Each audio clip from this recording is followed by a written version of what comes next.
saya akan menjelaskan tentang konsep umpan balik. Tanpa perpanjang kata, saya akan menjelaskan tentang bagaimana konsep umpan balik itu sendiri.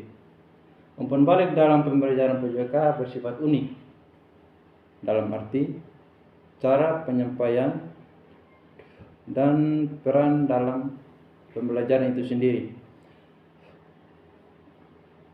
Dari cara menyampaikan, umpan balik bisa dikatakan sebagai komunikasi antara bapak atau ibu guru kepada peserta didik tentang informasi terkait penampilan peserta didik dalam gerak. Dalam mata pelajaran lain, guru dapat memberikan umpan balik dengan membawa pulang pekerjaan peserta didik, tapi berbeda lain dengan guru PJOK.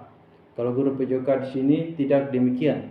Umpan balik diberikan secara langsung atau sesaat setelah peserta didik melakukan praktik keterampilan gerak. Sedangkan peran umpan balik adalah menjaga para peserta didik untuk tetap fokus pada tugas belajar dan juga motivasi mereka. Tujuan umpan balik evaluatif dan korektif.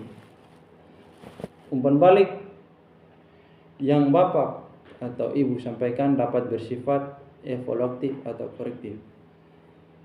Umpan balik disebut evaluatif jika bapak atau ibu mengkomunikasikan penilaian bagus atau tidaknya suatu tugas gerak. Ini menyiratkan waktu penyampaian umpan balik pada apa yang sudah selesai dilakukan. Sedangkan umpan balik korektif terkait dengan apa yang para peserta didik harus lakukan atau tidak lakukan. Berikutnya, kedua jenis umpan balik ini memiliki beberapa karakteristik, yakni yang pertama, sejalan atau tidak sejalan dengan fokus tugas. Saya ulangi, sejalan atau tidak sejalan dengan fokus tugas. Yang kedua, umum atau spesifik. Yang ketiga, negatif atau positif. Dan yang terakhir, diarahkan pada keseluruhan kelas, sekelompok peserta didik dalam kelas atau individu peserta didik. Berikut ada yang tujuan kedua adalah kesejalanan umpan balik. Kita harus tahu duluan itu apa itu kesejalanan umpan balik. Dengan kesejalanan di sini ada kongruensi, artinya suatu umpan balik disebut sejalan ketika ada kesaling hubungan antara konten umpan balik, fokus, tugas, dan isyarat. Umpan balik ini juga memberikan informasi terhadap penampilan atau hasil yang secara langsung terkait dengan informasi terhadap penampilan atau hasil yang secara langsung terkait dengan apa yang harus difokuskan oleh para peserta didik. Sebaliknya, umpan balik yang tidak sejalan memberikan informasi kepada peserta didik yang mungkin penting untuk keterampilan, tapi tidak secara khusus terkait dengan fokus tugas. Misalnya, ketika bapak atau ibu mengajarkan lompat jauh, umpan balik yang sejalan barangkali terkait dengan tolakan, posisi melayang, dan mendarat. Sedangkan umpan balik yang tidak sejalan bisa jadi tentang membuka mata ketika melompat. Tujuan berikut adalah umpan balik umum dan khusus. Umpan balik yang sifat umum tidak terkait dengan konten materi, perannya lebih untuk motivasi anak dalam proses belajar. Motivasi memang penting, akan tetapi motivasi semata tidak akan memfasilitasi pembelajaran secara bermakna. Disinilah bapak dan ibu membutuhkan umpan balik spesifik atau khusus yang mengacu pada konten yang sedang diajarkan secara nalar. Umpan balik khusus bernilai bagi pembelajaran peserta didik dan berpotensi dalam menyumbang secara bermakna ketimbang umpan balik umum. Sedangkan umpan balik umum di sini, umpan balik umum spesifik juga dapat menjaga peserta didik untuk tetap perhatian terhadap tugas. Oleh sebab itu, seringkali disebutkan bahwa peserta didik dalam pembelajaran PJOK secara unik belajar dari jenis umpan balik ini. Di sini, maka penyampaian memerlukan kejelian dalam melihat antara yang pertama, apa hasil yang diharapkan dengan kedua, kondisi mereka menampilkan atau mempraktikkan gerak.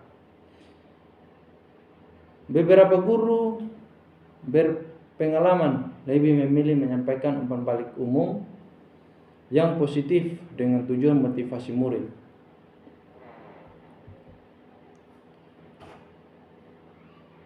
Umpan balik yang harus dapat dipahami oleh peserta didik. Letak efektivitas umpan balik khusus adalah pada kejelasan tujuan keterampilan, pengetahuan tentang bagaimana keterampilan dilakukan, dan keterampilan observasi dan analisis yang bagus. Tujuan yang berikut adalah umpan balik positif dan negatif.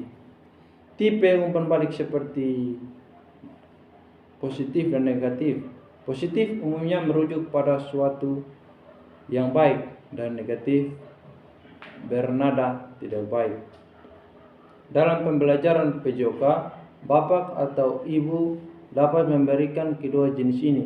Misalnya, hal yang wajar jika bapak atau ibu banyak mengoreksi kesalahan teknik dan pembelajaran yang penuh dengan aktivitas gerak. Namun, perlu diwaspadai untuk tidak mengoreksi kesalahan dengan cara-cara yang negatif. Dalam arti kritisisme kasar.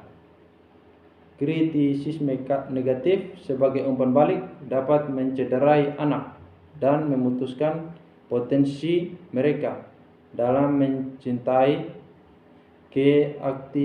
keaktifan bergerak sepanjang hayat. Yang terakhir, tujuan terakhir yang merupakan target dan waktu umpan balik. Di sini target dan waktu umpan balik adalah kepada siapa umpan balik tersebut disarankan. Umpan balik dapat diarahkan pada keseluruhan kelas, kelompok, murid dalam satu kelas, dan perseorangan. Yang pertama, bisa di dalam kelas. Guru bisa diarahkan pada suatu peserta didik di dalam satu kelas. Yang kedua, kelompok. Kelompok di sini diarahkan pada sebagian peserta didik dalam satu kelas. Dan yang tiga, individu atau kelas diarahkan pada satu orang peserta didik, tapi akan bermanfaat bagi semua peserta didik. Dan yang terakhir, individu atau pribadi diarahkan pada satu orang peserta didik dan dilakukan secara terpisah dari keseluruhan kelas. Terkait dengan kapan umpan balik sebaiknya diberikan oleh bapak atau ibu, sebaiknya memberikan segera setelah penampilan gerak atau keterampilan mereka. Dengan menyegerakan ini akan lebih berpotensi membantu mereka belajar. Bapak atau ibu yang memberikan waktu bagi para peserta didik untuk mempraktikkan dan memberikan umpan balik evaluatif dan korektif dapat menunda waktu umpan balik. Tapi nanti ketika menyampaikan umpan balik semestinya memfokuskan pada apa yang akan dilakukan di waktu berikutnya. Umpan balik yang bapak dan ibu sampaikan akan mengembangkan pemahaman peserta didik. Umpan balik adalah alat yang berguna untuk membantu mereka memahami secara kognitif apa yang mereka lakukan, apa yang seharusnya mereka lakukan, dan mengapa penyesuaian harus dilakukan. Jika bapak atau ibu mendedikasikan waktu mengajar untuk ini, maka pembelajarannya akan mengembangkan pemahaman kognitif, informasi gerak tentang pentingnya penampilan suatu gerak dengan cara-cara tertentu. Baik, di sini kesimpulan yang dapat saya ambil, kita sebagai pendidik seharusnya dalam konsep umpan balik kita tidak hanya menonton pada satu umpan balik saja, melainkan kita dapat mengganti atau bisa memvariasikan beberapa konsep umpan balik yang terdapat pada pembelajaran PJOK. Mungkin itu saja kesimpulan dari saya. Sekian dan terima kasih.